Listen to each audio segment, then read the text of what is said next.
नमस्कार। लंदन से मैं हूं शिवकांत। सार्स कोवी 2 वायरस और उससे फैलने वाली बीमारी कोविड-19 की रोकथाम करना एक बहुत बड़ी चुनौती थी, क्योंकि यह वायरस एकदम नया था और किसी को इसके स्वभाव और रोकथाम के सही उपायों की जानकारी नहीं थी। इसलिए स्वीडन को छोड़कर दुनिया के लगभग सभी देशों ने लॉकडाउन या तालाबंदी का सहारा लिया, जो 700 साल पहले प्लेग की रोकथाम के लिए अपनाई गई थी। लेकिन लोगों को और उनके कारोबारों को अनिश्चित काल तक तालेबंदी में नहीं रखा जा सकता। इसलिए आज से अमेरिका के 50 में से 32 राज्य तालाबंदी के नियमों में आंशिक ढील दे रहे हैं। इटली, स्पेन और स्विट्जरलैंड जैसे यूरोप के देशों में पिछले ही सप्ताह से चीज़ें खोली जाने लगी हैं। ब्रिटेन में भी अगले कुछ दिनों के भीतर ढील दिए जाने की उम्मीद है। लेकिन वायरस की रोकथाम के लिए लगाई गई तालाबंदी को खोलना सरकारों के लिए उसे लागू करने से भी बड़ी चुनौती साबित होने वाला है, क्योंकि सबसे बुरी तरह प्रभावित हुए देशों में वायरस के फैलने की रफ्तार भले ही धीमी पड़ गई हो, लेकिन वायरस का खात्मा नहीं हुआ है। वैज्ञानिक बार बार चेतावनी दे रहे हैं कि नए रोगियों का पता लगाने वाले टेस्ट, रोगी पाए जाने वाले लोगों का जितने भी लोगों से संपर्क हुआ हो उनकी टोह, और फिर रोगियों और उनके संपर्क में आए लोगों के इलाज और एकांतवास की व्यवस्था किए बिना पाबंदियों को खोलना वायरस की नई और पहले से भी प्रबल लहर को न्योता देना है।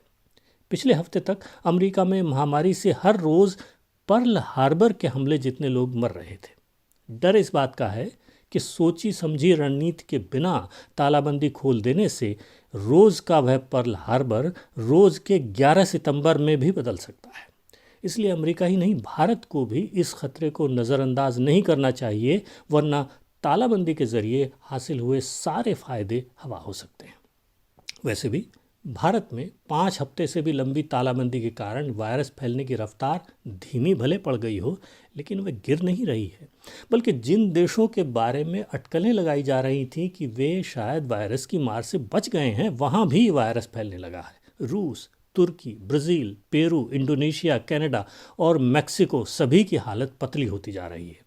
इसलिए वर्तमान आंकड़े देखकर ऐसे अनुमान लगाना कि अमुक देश किसी खास जीन या किसी मौसम की वजह से कोविड-19 की बीमारी से बच गया है, एकदम भ्रामक है।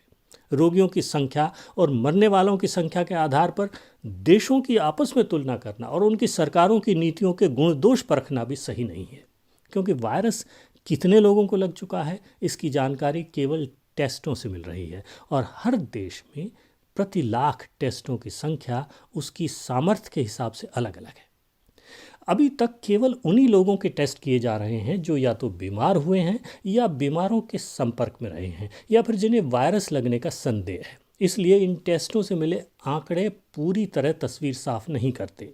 अमेरिका के स्टैनफोर्ड विश्वविद्यालय के शोधकर्ताओं ने इस वायरस को मारने के लिए लोगों के शरीरों में बनने वाले एंटीबॉडी का टेस्ट करके आम लोगों में वायरस के फैलाव की एक थाह लेने की कोशिश की थी।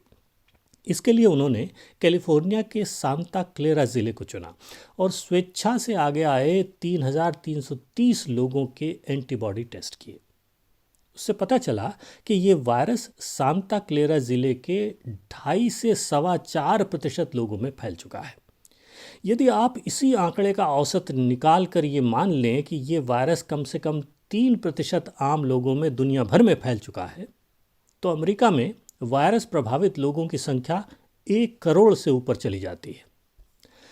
यह आंकड़ा चौंकाने वाला लग सकता है, लेकिन इसके आधार पर भी हम ये अनुमान नहीं लगा सकते कि अगर रोकथाम न की जाए तो कोविड-19 की बीमारी कुल कितने लोगों में फैल सकती है। इसका अंदाज़ा तभी लग सकेगा जब रैंडम पद्धति से करोड़ों की संख्या में एंटीबॉडी टेस्ट कर लिए जाएंगे।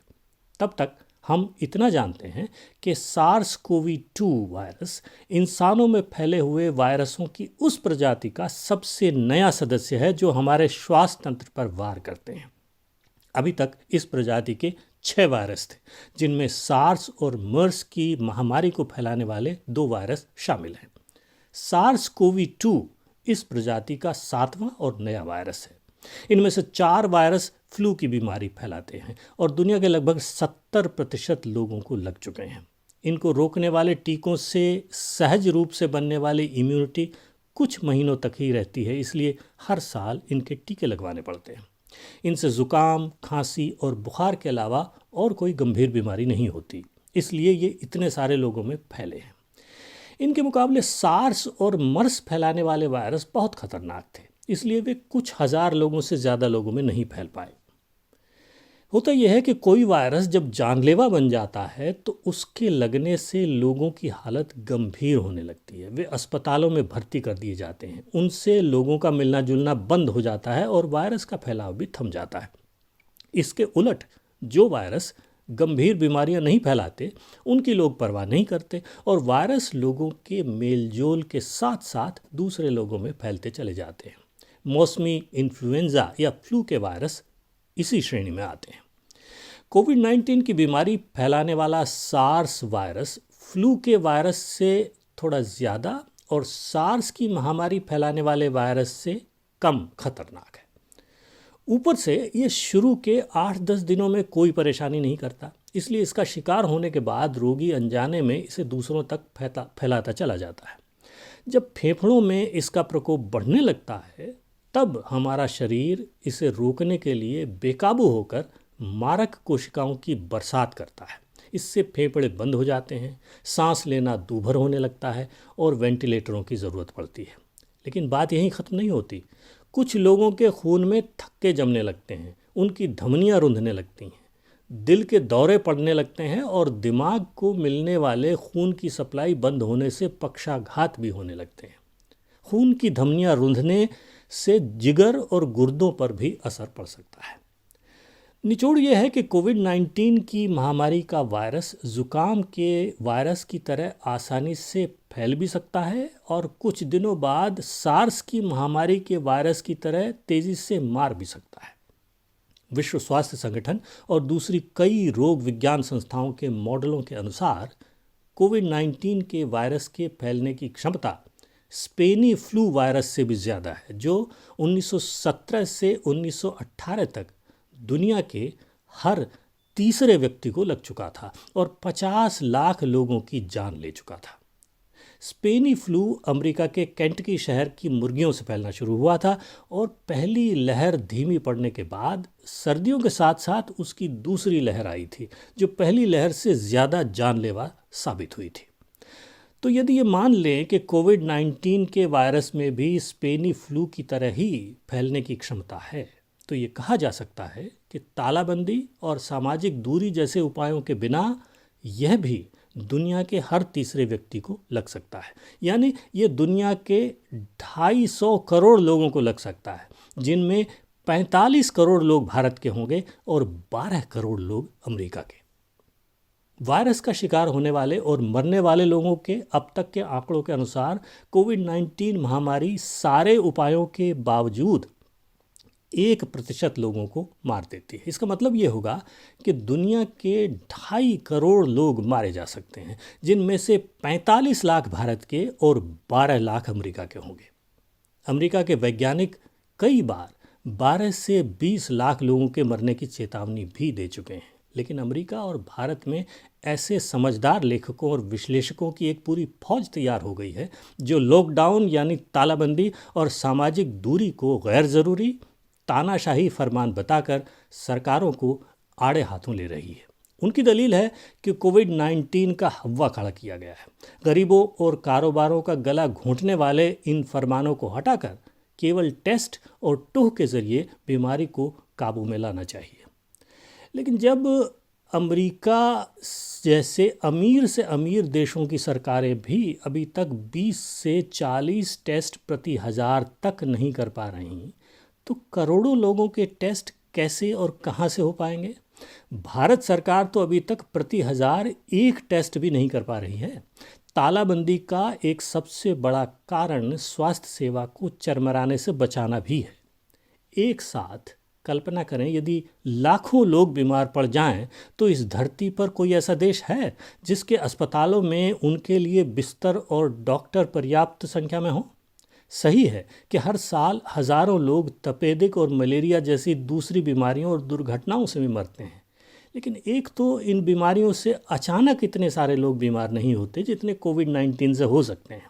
दूसरे, कोई भी सरकार बीमारी से बचाने की बजाय उसमें झोंकने की नीति पर तो नहीं चल सकती। ये सही है कि लोग हफ्तों लंबी तालाबंदी से उकता चुके हैं, कारोबार बदहाल हो चुके हैं, पर उसमें दोष तालाबंदी और सामाजिक दूरी का नहीं बल्कि गरीबों और कारोबारों के प्रति सरकारों की संवेदनशीलता की कमी का और कंजूसी का है। पहली बात तो सरकारों ने तालाबंदी और सामाजिक दूरी लागू करने और लोगों को उनकी आवश्यकता समझाने में टालमटोल की है। जनवरी में जब चीन ने वुहान और हुबे में तालाबंदी कर ली थी तब इटली और स्पेन खुले थे। इटली और स्पेन ने जब फरवरी के अंत में तालाबंदियां की तब अमेरिका और भारत खुले थे। अमेरिका और भारत ने जब मार्च में तालाबंदी कर ली तब रूस और ब्राज़ील खुले थे। भारत और अमेरिका को फरवरी के आरंभ में तालाबंदी कर लेनी चाहिए थी और भारत सरकार को तालाबंदी लागू करने से पहले अपने उन लाखों प्रवासी मजदूरों और दिहाड़ी मजदूरों के खाने रहने की व्यवस्था करनी चाहिए थी जिन पर पाबंदियों की सबसे बुरी मार पड़ी। अब तालाबंदी में ढील के साथ साथ प्रवासी और दिहाड़ी मजदूर हज़ारों की संख्या में इधर से उधर जा रहे हैं। भारत में वे अपने गांवों को लौट रहे हैं, इसराइल, अरब देशों, लातिनी अमरीकी देशों में वे काम पर लौट रहे हैं। उनके साथ साथ वायरस भी नई जगहों पर नए लोगों में फैल रहा है और फैलेगा। अमेरिका में अपने नेता ट्रंप के उकसाए लोग धरने, प्रदर्शनों और बगावतों पर उतर आए हैं। विश्व स्वास्थ्य संगठन और अमेरिका के वायरस वैज्ञानिकों को भय है कि इस सब से स्पेनी फ्लू की दूसरी लहर की तरह कोविड-19 की भी दूसरी लहर का सामान तैयार हो रहा है। यह तो तय है कि पाबंदियां खुल जाने पर वायरस एक बार फिर फैलेगा, लेकिन उससे कितने लोग बीमार पड़ेंगे और कितनों की हालत गंभीर होगी ये कह पाना नामुमकिन है। यदि सरकारें टेस्ट और टोह के काम में दक्षिण कोरिया और न्यूजीलैंड जैसी मुस्तैदी से काम लें और वायरस प्रभावित लोगों का पता चलते ही उन्हें और उनके संपर्क में आने वालों का क्वारंटीन कर लें और इलाज करने की व्यवस्था कर सकें तो महामारी पर काबू पाया भी जा सकता है। लेकिन भारत जैसे देशों की समस्या ये है कि जब लोग सबके तालाबंद रहते हुए ही तालाबंदी के नियमों का पालन करने के लिए तैयार नहीं थे तो तालाबंदी खुल जाने के बाद यदि वायरस से प्रभावित पाए गए तो क्या फिर से क्वारंटीन में रहने के लिए तैयार होंगे? जो लोग हर किसी के बंद रहते डॉक्टरों, नर्सों और पुलिस वालों पर हमले कर रहे थे वे दूसरों के खुला रहते हुए खुद कैसे बंद हो जाने को तैयार हो जाएंगे? और फिर वायरस प्रभावित लोगों के संपर्कों की टोह लगा पाना कितना मुमकिन होगा? अमेरिका की दो बड़ी टेक कंपनियों एप्पल और गूगल ने अपनी व्यावसायिक दुश्मनी को भुलाते हुए मिलकर इसी समस्या के समाधान के लिए एक ऐसा एपीआई इंटरफेस तैयार किया है जिससे आप वायरस प्रभावित लोगों और उनके संपर्क में आने वाले लोगों की टोह रखने वाला एक ऐप तैयार कर सकते हैं। यदि इस ऐप को सबके फ़ोनों पर डाउनलोड कर दिया जाए तो जब आप किसी वायरस प्रभावित इंसान के संपर्क में आने वाले हों तो आपको चेतावनी मिल जाती है। यही चेतावनी इस ऐप के द्वारा स्वास्थ्य नियंत्रण विभाग को भी चली जाती है। बबल नाम के इस ऐप का एपीआई बहुत जल्द सभी सरकारों और विभागों को मुफ्त में दिया जाएगा। दूसरी तरफ अमेरिकी राष्ट्रपति डोनाल्ड ट्रंप ने अपनी गलतियों पर पर्दा डालने के लिए विश्व स्वास्थ्य संगठन और चीन को बलि का बकरा बनाने के लिए कमर कस ली है। अमेरिकी खुफिया विभाग के एक गोपनीय डोसिए में आरोप लगाए गए हैं कि चीन ने शुरुआती दिनों में कोविड-19 महामारी की गंभीरता के बारे में दुनिया को अंधेरे में रखकर गंभीर अपराध किया है। इसके लिए चीन से हट जाने की मांग की जाएगी। ट्रंप के आर्थिक और व्यापार सलाहकार पीटर नवारो ने कहा है कि चीन को दिसंबर और जनवरी में ही वायरस की गंभीरता का अंदाज़ा हो गया था, लेकिन उसने जानबूझकर दुनिया को अंधेरे में रखा और वुहान से जाने वाली उड़ानों के जरिए बीमारी को पूरी दुनिया में फैलने दिया। ये वही पीटर नवारो हैं जिन्होंने 29 जनवरी को राष्ट्रपति ट्रंप को एक नोट भेजकर सचेत किया था कि ये वायरस आम जुकाम के वायरस की तुलना में 3 से 4 गुना तेज़ी से फैल रहा है, इसलिए यदि यह महामारी के रूप में फैलने लगा तो अमेरिका को तबाह कर सकता है। लेकिन ट्रंप पीटर नवारो से भी 2 कदम आगे जाकर अब ये आरोप लगा रहे हैं कि कोविड-19 का वायरस वुहान के मछली बाजार के जानवरों से नहीं बल्कि वुहान की उस वायरस प्रयोगशाला से फैला है जिसमें चमगादड़ों के सार्स जाति के वायरसों पर शोध हो रहा था। ये वायरस चीनी प्रयोगशाला में तैयार किया गया वायरस है। इस धारणा पर अमेरिका के दक्षिणपंथी ट्रंप समर्थक समाचार माध्यमों में कई दिनों से टीका टिप्पणी हो रही है। विश्व स्वास्थ्य संगठन इस अफवाह का कई बार खंडन कर चुका है। अमेरिका के सबसे बड़े वायरस वैज्ञानिक एंटनी फाउची भी इसका खंडन कर चुके हैं। पर इससे क्या फ़र्क पड़ता है? ट्रंप को चुनाव के लिए एक दुश्मन की तलाश है। वायरस पर कोई जोर नहीं चल रहा, इसलिए चीन से बेहतर और कौन हो सकता है? दिलचस्प बात यह है कि चीन की वुहान प्रयोगशाला में फ्रांस भी साझीदार है, लेकिन उससे क्या फ़र्क पड़ता है? सब जानते हैं कि चीन को कुछ हफ्ते तो यही समझने में लगे होंगे कि अचानक भयानक निमोनिया से बीमार पड़ने वाले रोगी फ्लू की ही किसी बदली हुई घातक प्रजाति की बजाय किसी नए वायरस का शिकार बन रहे हैं। इस नए वायरस की जीन संरचना की पहचान करने में भी 1-2 हफ्ते लगे होंगे। 11 जनवरी तक नए वायरस का जीनोम चीन ने तैयार कर दिया था और चीन ने उसे विश्व स्वास्थ्य संगठन को दे दिया था ताकि वायरस की जांच करने के लिए नया टेस्ट विकसित किया जा सके। लेकिन चीन 22 जनवरी तक यही कहता रहा कि वायरस के इंसान से इंसान में फैलने के कोई प्रमाण नहीं है, ये जानवरों से ही इंसानों में फैल रहा है। लेकिन वुहान का मछली बाजार तो पहले ही सील कर दिया गया था और वायरस फैल रहा था। फिर भी चीन ने दुनिया को यह क्यों नहीं बताया कि वायरस इंसानों से इंसानों में फैलने लगा है और महामारी बन सकता है? इसका जवाब चीन ही दे सकता है। लेकिन अभी तक इस बात का किसी के पास कोई प्रमाण नहीं है कि वायरस वुहान के मछली बाजार से नहीं बल्कि प्रयोगशाला से फैला था। लेकिन उससे क्या फ़र्क पड़ता है? ट्रंप साहब पूछते हैं कि चीन ने वायरस का पता चलते ही अपनी हवाई सेवाएं बंद क्यों नहीं की? वायरस प्रभावित चीनियों को अमेरिका और दूसरे देशों के शहरों में क्यों जाने दिया? ये बात दीगर है कि अमेरिका और ब्रिटेन के हवाई अड्डों पर बाहर से आने वाली इक्की दुक्की उड़ानों से आने वाले यात्रियों को आज भी न तो क्वारंटीन किया जाता है और न ही उनका वायरस टेस्ट लिया जाता है। रही चीन से हर्जाना वसूल करने की बात, तो कैसे करेंगे? व्यापार प्रतिबंध लगाएंगे तो उनका नुकसान चीन से पहले अमेरिका और बाकी दुनिया को भुगतना पड़ेगा। प्रतिबंध लगाना तो दूर की बात है, चीन को कोसने भर से ही वे बाजार गोते खाने लगे हैं जिनका चढ़ना चुनावी जीत के लिए ज़रूरी है। पर उससे क्या फ़र्क पड़ता है? विश्व स्वास्थ्य संगठन से शिकायत है कि उसने जनवरी में उड़ानें रोकने की सलाह क्यों नहीं दी और यह भी कि उसने क्यों नहीं बताया कि वायरस इंसान से इंसान में फैल रहा है और महामारी बनने वाला है। अब ये दीगर बात है कि इसी विश्व स्वास्थ्य संगठन ने जब 2012 में मर्स वायरस की महामारी फैली थी और उसको महामारी घोषित कर दिया था, तब उसे इसी बात के लिए तलब किया गया था कि उसने मर्स को महामारी क्यों बनाया, क्योंकि मर्स कुछ ही लोगों में फैल कर रह गया। महामारी की घोषणा से कई उड़ान कंपनियों और कारोबारों को उनका व्यापार रुकने से घाटा उठाना पड़ा, तो दोष विश्व स्वास्थ्य संगठन का हो गया। इस बार विश्व स्वास्थ्य संगठन ने दूध के जले की कहावत पर चलते हुए कोविड-19 की घातकता देखने के बाद उसे महामारी घोषित करने का फैसला किया। पर उससे क्या फ़र्क पड़ता है? विश्व स्वास्थ्य संगठन एक बड़ी संस्था ज़रूर है, लगभग 200 देश उसके सदस्य हैं, लेकिन उसे अपने लगभग $300 करोड़ के बजट में सभी सदस्य देशों की स्वास्थ्य सेवाओं पर नज़र रखनी पड़ती है और ज़रूरत पड़ने पर मदद भी करनी पड़ती है। वह कोई पुलिस या सेना नहीं है। उसके पास ऐसे अधिकार नहीं है कि वह सदस्य देश की सरकारों से जबरन सूचना और सच उगलवाने लगे। 20 साल पहले बीबीसी के कुष्ठ रोग उन्मूलन अभियान की तैयारी में मेरा पाला दिल्ली स्थित विश्व स्वास्थ्य संगठन के अधिकारियों से पड़ चुका है। भारत सरकार की कुष्ठ रोग नीति के बारे में बोलने से पहले उस वक्त भी उन्हें 4 बार स्वास्थ्य विभाग से बात करनी पड़ती थी।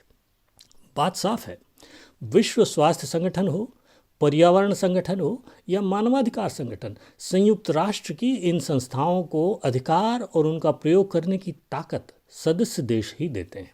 यदि आप बात बात पर खुले मंच पर फटकार लगाने और चंदा बंद करने की धमकियां देने लगेंगे तो विश्व स्वास्थ्य संगठन के लोगों के पास चीन से या आपसे किसी वायरस या महामारी का सच निकलवाने की हिम्मत कहाँ से आएगी?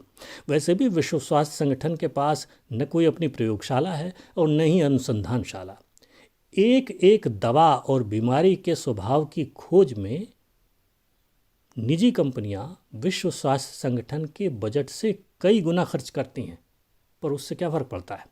इसी विश्व स्वास्थ्य संगठन ने 2005 की अपनी महामारी रिपोर्ट में सारे सदस्य देशों से अनुरोध किया था कि वे विश्व स्वास्थ्य संगठन को बीमारियों की सीधी रिपोर्ट देने और महामारियों की रोकथाम के लिए मिलजुल कर काम करने की व्यवस्था कायम करें। पिछले सितंबर में ही इस महामारी के फैलने से 3 महीने पहले इसी विश्व स्वास्थ्य संगठन ने सार्स के किसी नए वायरस के महामारी बनकर फैलने की चेतावनी दे दी थी। अमेरिका की संसद के दोनों सदनों में हर साल रणनीतिक चुनौतियों की चर्चा के दौरान सार्स जैसी महामारी के फैलने के खतरे और उनका सामना करने के लिए तैयारी की बातें की जाती रही हैं और की जाती हैं। अमेरिका की ही जासूसी संस्थाएं लगातार पिछले कई सालों से वायरस युद्धों और महामारियों की चेतावनियां देती आ रही हैं, लेकिन उससे क्या फ़र्क पड़ता है? ट्रंप साहब ने कह दिया गलती चीन और विश्व स्वास्थ्य संगठन की है तो है। बुश ने कहा था कि इराक के पास संहारक अस्त्र हैं तो थे, नहीं मिले तो इससे क्या फ़र्क पड़ता है? सद्दाम हुसैन तो नहीं रहे और चुनाव में फ़ायदा हो गया। आज यूरोपीय संघ के नेता एक बैठक करेंगे जिसमें कोविड-19 की रोकथाम के लिए टेस्ट और टीकों का विकास करने और उन्हें दुनिया भर में सुलभ कराने के लिए पैसा जमा करने का प्रयास होगा। लेकिन दुनिया की सबसे बड़ी अर्थव्यवस्था होने के नाते विश्व स्वास्थ्य संगठन में सबसे बड़ा चंदा देने वाला अमेरिका न पिछली बैठक में था न आज की बैठक में आएगा। इसका संकेत साफ है। बाकी देशों की कोशिश है कि जब भी टीका बने हर देश को पर्याप्त मात्रा में सस्ते दामों पर मिल सके। ट्रंप साहब चाहते हैं कि टीका सबसे पहले अमेरिकियों को मिले, अमेरिका फर्स्ट। होगा ये कि टीके को लेकर बोलियां लगेंगी, जिसके पास धनबल होगा पहले उसे टीका मिलेगा। हो सकता है इस दौड़ में चीन ही अमेरिका से बाजी मार ले जाए, लेकिन अगर ऐसा हुआ तो आग में घी और गिर जाएगा। और हो सकता है ट्रंप साहब ये कह उठें कि देखिए पहले बीमारी फैला दी, अब टीका बेचकर मुनाफा भी कमा रहे हैं। यूरोप और अमेरिका में जब मास्क, गाउन, फेस शील्ड जैसे बचाव के सामान की कमी हुई तो चीन से विमानों में लाद कर वह सामान मंगवाया गया। तब भी यही कहा गया था। अब बात दोहराई भी जा रही हो तो उससे क्या फ़र्क पड़ता है? वहशत रज़ा अली कलकली साहब का शेर है, बज़्म में उस बेमुरव्वत की मुझे देखना पड़ता है क्या क्या देखिए। नमस्कार।